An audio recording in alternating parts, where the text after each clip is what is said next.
मैं शिव बच्चन निषाद आज मैं आप सभी को कक्षा 10 की गणित का पहला चैप्टर पढ़ाने वाला हूं और इसमें आपको सिखाया जाएगी कैसे आपको पहले चैप्टर में सवाल आते हैं उसके बारे में आपको बताया जाएगा।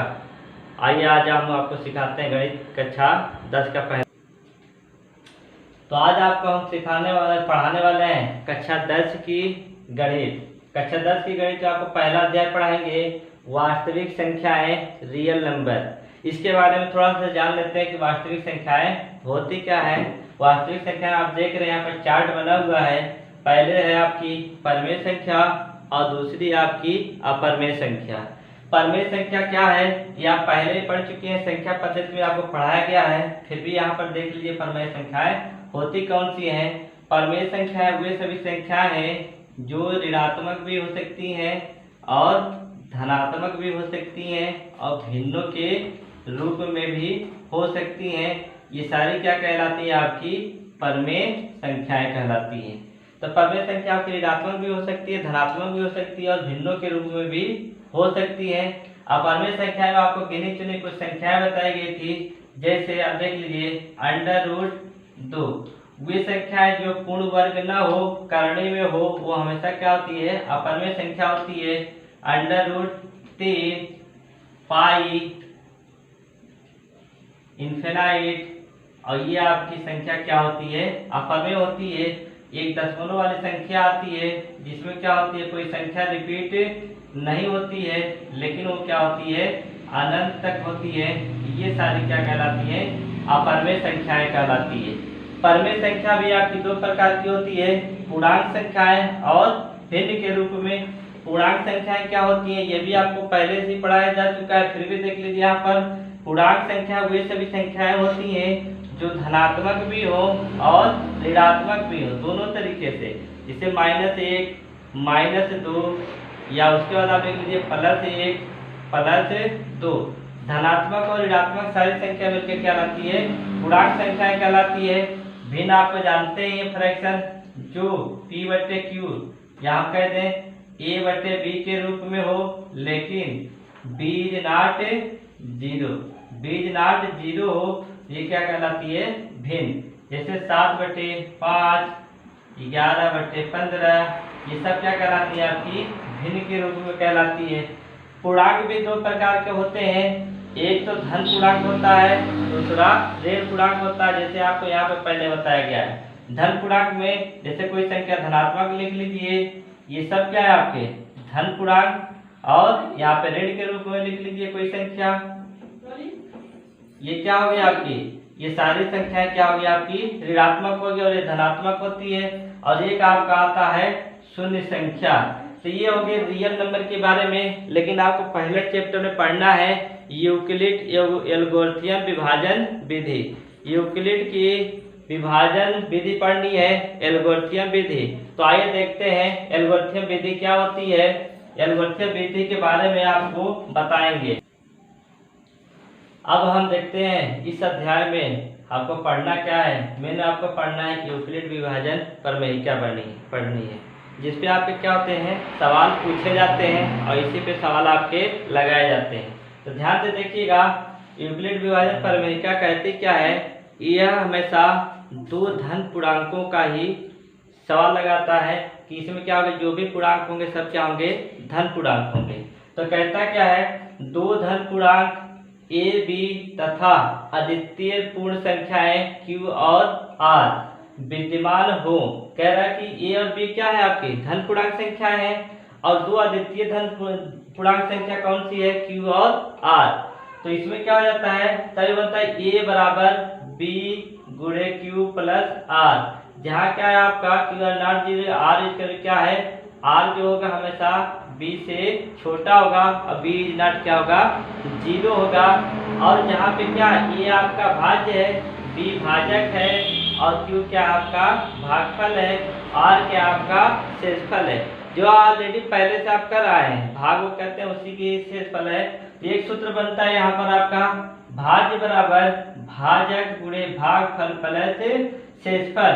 इसी नियम को ही, इसी को हम कहते हैं यूक्लिड विभाजन प्रमेयिका। इसी को क्या कहा जाता है, यूक्लिड यूक्लिड विभाजन प्रमेयिका, इसी को कहते हैं यूक्लिड विभाजन प्रमेयिका कहते हैं। इसी विधि पर आपके इस चैप्टर के सारे सवाल लगेंगे।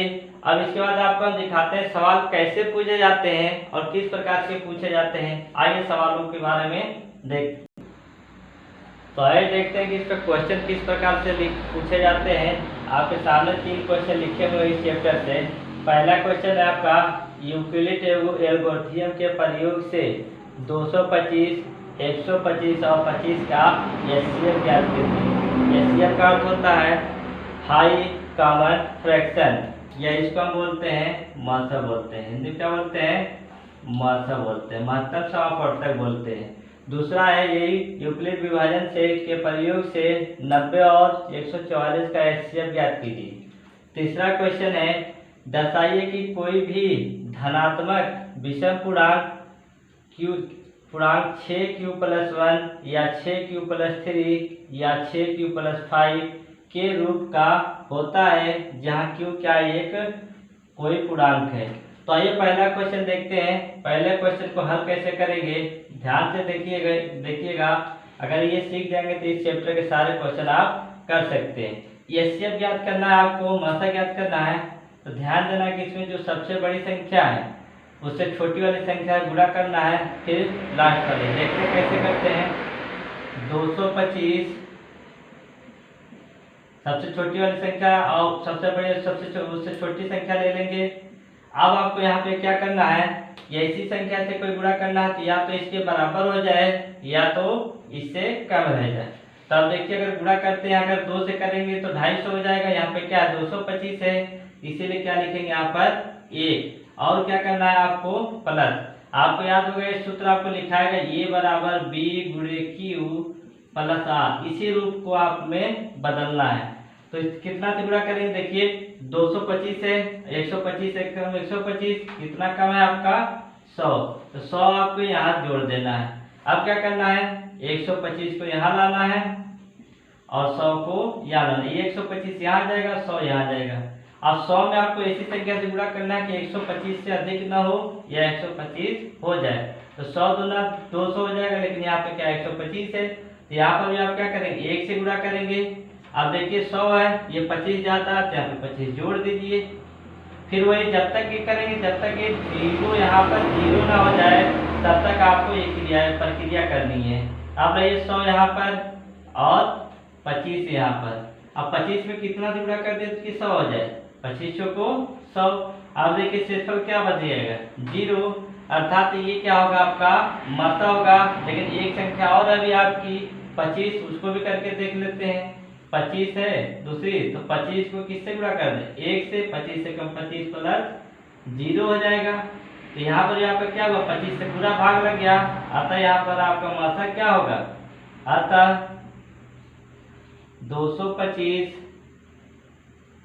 225 कामा 125 और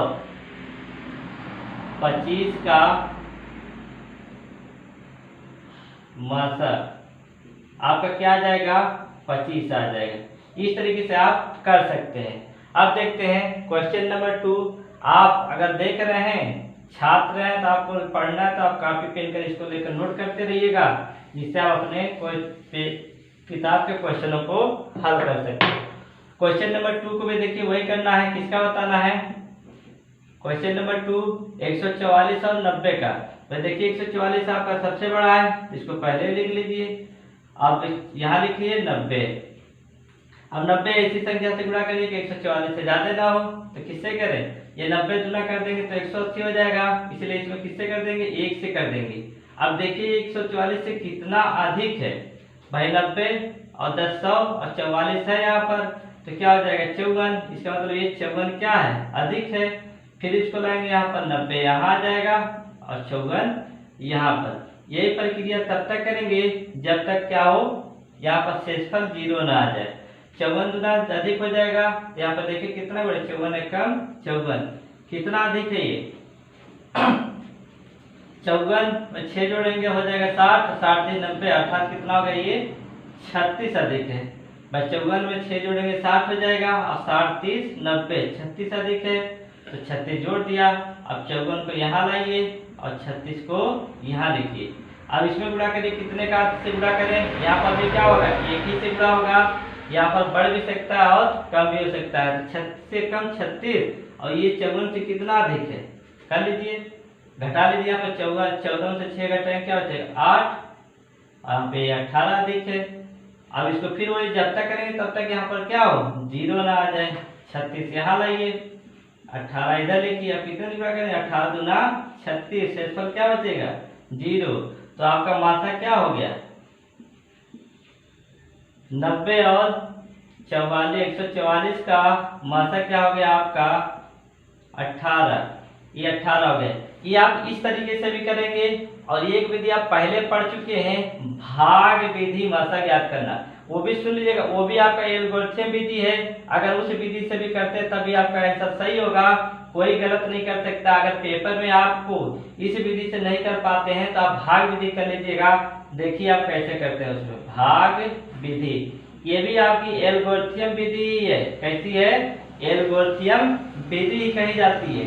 90 भागे 144 करिए भाग, 90 कम 90, घटा लीजिए 4, और 14 में से 9 घटाएंगे क्या बचेगा 5। फिर यहाँ पर आइए भाग कर लीजिए इस तरीके से, 54 कम 54, घटा लीजिए यहाँ पर, 10 में से 4 घटाएंगे 6, और यहाँ से 8 में 5 घटाएंगे कितना 3, 36। 36 को यहाँ लिख लीजिए, फिर भाग कर लीजिए, 54 इधर लाइए, 36 से कम 36, घटा लीजिए तो क्या बचेगा, 14 से 6 घटाएंगे 8, यहाँ पे 18 हो जाएगा, और 36 यहाँ पे लिख लीजिए, 18 दूना 36, ये पूरा पूरा क्या हो गया, कट गया। तो आपका मात्रा भी क्या हो गया, यहाँ पर 18 हो गया। मात्रा क्या आ गया, एचसीएफ, जिसको एचसीएफ कहते हैं 18 हो गया। जिससे पूरा पूरा कट जाता है वही क्या कहलाता है, इसका मात्रा कहलाता है। आप चाहे इस विधि से करिए और चाहे इस विधि से करिए, दोनों विधि आपकी एल्गोरिथम विधि कहलाती है, इसमें कोई शक नहीं है। ये आप करेंगे तो गलत होगा, ये सही होगा, दोनों विधि सही है। आप दोनों में से जो करना चाहते हैं कर सकते हैं। अगला देखते हैं क्वेश्चन नंबर 3। क्वेश्चन नंबर 3 कह रहा है कि दर्शाइए कि कोई पूर्णांक 6q + 1, 6q + 3, 6q + 5 के रूप का होता है। तो क्वेश्चन नंबर 3 को कैसे हल करेंगे, आइए करते हैं हल इसको। हम मान लेते हैं, माना ये भी क्या है, कोई पूर्णांक है, ये भी क्या है, ये एक पूर्णांक है, ये एक क्या आपका पूर्णांक है, पूर्णांक, ये एक आपका पूर्णांक है। तो इंक खत्म हो गया है। माना ये एक क्या आपका पूर्णांक है और b बराबर क्या है आपका 6 है। क्या है, b बराबर आपका क्या है 6 है। और यहाँ पे लिखिए तब, क्या लिखेंगे, तब a बराबर 6q + r, जहाँ पर क्या है, जहाँ r ≠ 0 और r क्या है आपका b से छोटा, r क्या आपका b से छोटा है। यहाँ पर लिखेंगे r क्या है आपका शेषफल है और b क्या, आप यहाँ पर देखिए 6 की जगह b की जगह क्या लिखा है 6, ये आपका भाज्य है और ये क्या q आपका भागफल है। तो यहाँ पर लिखेंगे अर्थात r = क्या लिख सकते हैं 0 1 2 3 4 और 5। ये 5 तक क्यों लिखा हमने, क्योंकि यहाँ पर ध्यान दीजिएगा, यहाँ पर आखिरी में क्या लिखा हुआ है 5 लिखा है, तो 5 लिखेंगे, 6 लिखा होगा तो 6 लिखेंगे, 7 लिखा होगा तो 7 लिखेंगे। वहाँ पे 5 था, q + 5, 6q + 5 था, इसलिए हमने क्या लिखा 5 तक लिखा है। और r की जगह क्या लिख सकते हैं 1 2 3 4 5 को क्रमशः, को क्या करेंगे, को क्रमशः अब यहाँ पे रखेंगे किसमें, को क्रमशः ए बराबर 6q प्लस r में रखने पर, अब इसको क्या करिए, इसमें रखते चले जाइए। तो देखते हैं रखकर a बराबर 6q प्लस, देखिए पहला क्या आपका 0, तो ये बराबर क्या हो जाएगा 6q हो गया। दूसरा रखते हैं मान a बराबर 6q प्लस 1, ये देखिए यहाँ पे वन रख दीजिए नंबर 2 पे, क्या हो गया 6q प्लस 1 हो गया। यहाँ पर देखिए ये क्या है आपका सम है, क्या है ये 2 से क्या है विभाज्य, क्या है 2 से विभाज्य, क्या है विभाज्य सम भी है। और ये क्या आपका विषम है, क्या है विषम, विषम है। इसी तरीके से आगे रखते चलिए a बराबर 6q प्लस 2, ये भी देखिए क्या हो जाएगा आपका सम हो जाएगा, भाई दो आपकी क्या है सम संख्या है तो सम हो जाएगा। फिर रखिए आगे a बराबर 6q प्लस 3, ये क्या हो जाएगा आपका विषम हो जाएगा। कैसी संख्या होगी विषम होगी। आगे देखते हैं यहाँ पर a बराबर 6q प्लस 4, ये भी आपकी कैसी हो जाएगी सम हो जाएगी, यहाँ पर 4 है तो सम हो जाएगी। नेक्स्ट देखते हैं a बराबर 6q प्लस 5, ये किस प्रकार की संख्या है आपकी विषम, क्या है विषम है। इस प्रकार से आपका हल हो गया। अब हम इसमें देखते हैं कि इसमें सम कौन से हैं और विषम कौन से हैं। यहाँ पर देखते हैं a बराबर देखिए 6q कामा 6q प्लस 2 और 6q प्लस 4, ये सब क्या है सम वाले हैं, क्या है सम पूर्णांक है, क्या है सम पूर्णांक। और ये बराबर इसमें देखिए कुछ आपके विषम पूर्णांक भी है, a बराबर 6q प्लस 1, 6q प्लस 1 और 6q प्लस 3 और 6q प्लस 5। तो यहाँ पर देखिए आपको यही सिद्ध करना था। अब पूछ क्या रहा था 6q plus 1, 6q plus 3, 6q plus 4 के रूप का होता है। हम लिख देंगे क्या होता है, ये विषम धन पूर्णांक के रूप का होता है। यही आपका सिद्ध हो गया। यहाँ पे लिख देंगे अतः 6q प्लस 1 क्या लिख देंगे यहाँ पर, अतः इसी के नीचे लिख देंगे अतः विषम पूर्णांक है के रूप का है, क्या लिख देंगे के रूप का है। इस तरीके से आप क्या कर सकते हैं हल कर सकते हैं। आइए क्वेश्चन नंबर 4 देखिए, कह रहा है कि यूक्लिड विभाजन का प्रयोग करके दर्शाइए कि किसी धनात्मक का वर्ग किसी पूर्णांक m के लिए 3m या 3m प्लस 1 के रूप में होता है। तो इसको भी जरा ध्यान दीजिए, वहां पर केवल धनात्मक कहा था, यहाँ पर कह रहा है वर्ग के रूप में। किस रूप में, वर्ग के रूप में। तो आइए सॉल्व करते हैं, इसको भी देखते हैं कैसे सॉल्व होगा। यहाँ पे लिखेंगे माना a एक पूर्णांक है, a क्या आपका पूर्णांक है और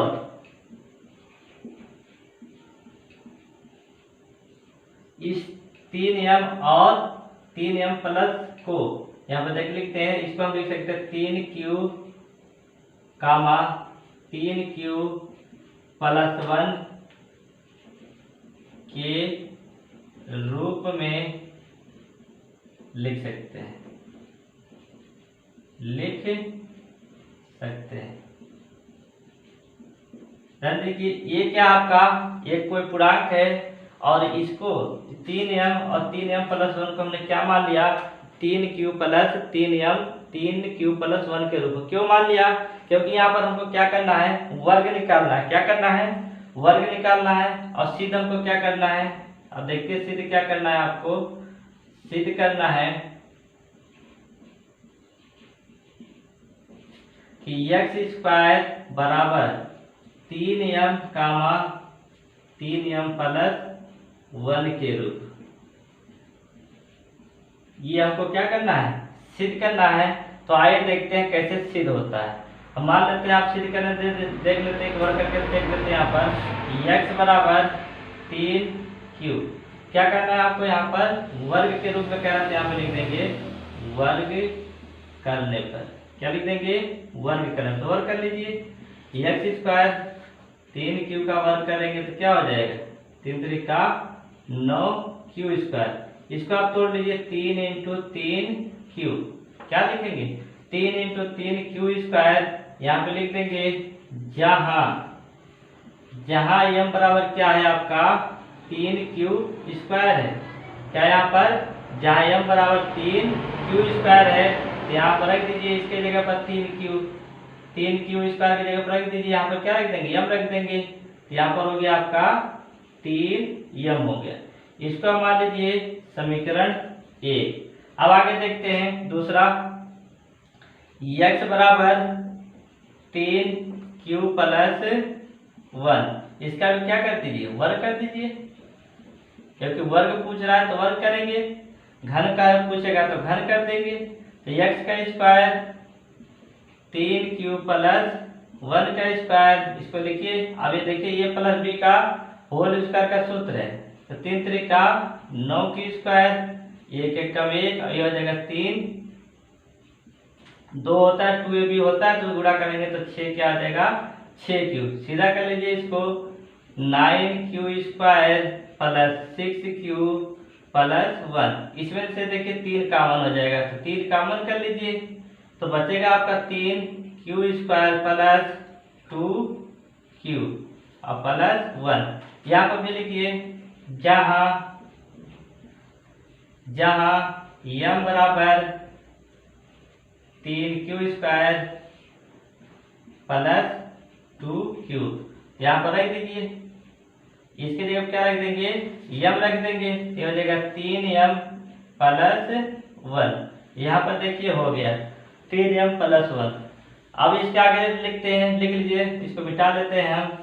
आप नोट कर लीजिएगा, वीडियो को रोक कर बैक करके नोट कर लीजिए। अब समीकरण 1 और 2 से हम देख लेंगे।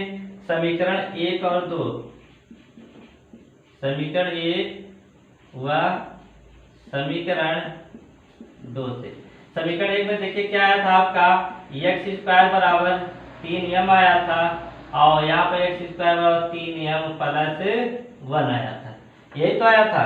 तो आप आ गया तो लिख दीजिए समीकरण 1 और 2 से x स्क्वायर बराबर 3m 3m प्लस 1।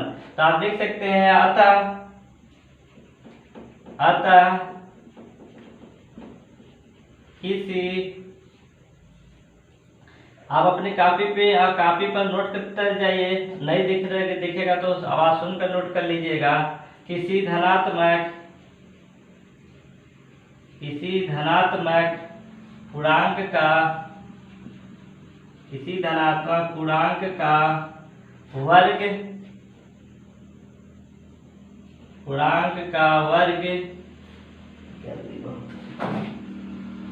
पूर्णांक का वर्ग यम के लिए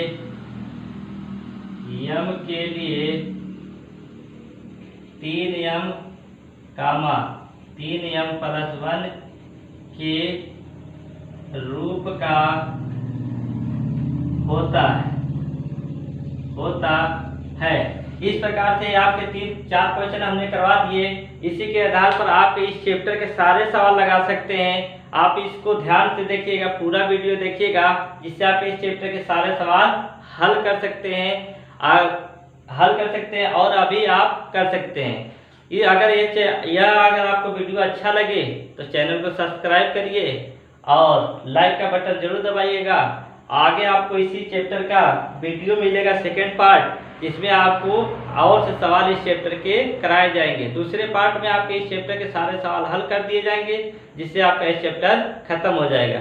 आपको हाई स्कूल के सारे चैप्टर लगभग 2 से 3 पार्ट में कोई भी चैप्टर लगाया जाएगा। 2 से 3 पार्ट आपको मिलेंगे और इसी तरीके से आप हमारा मनोबल बढ़ाते रहिए। हम नए वीडियो आपको देते रहेंगे पढ़ने के लिए। धन्यवाद।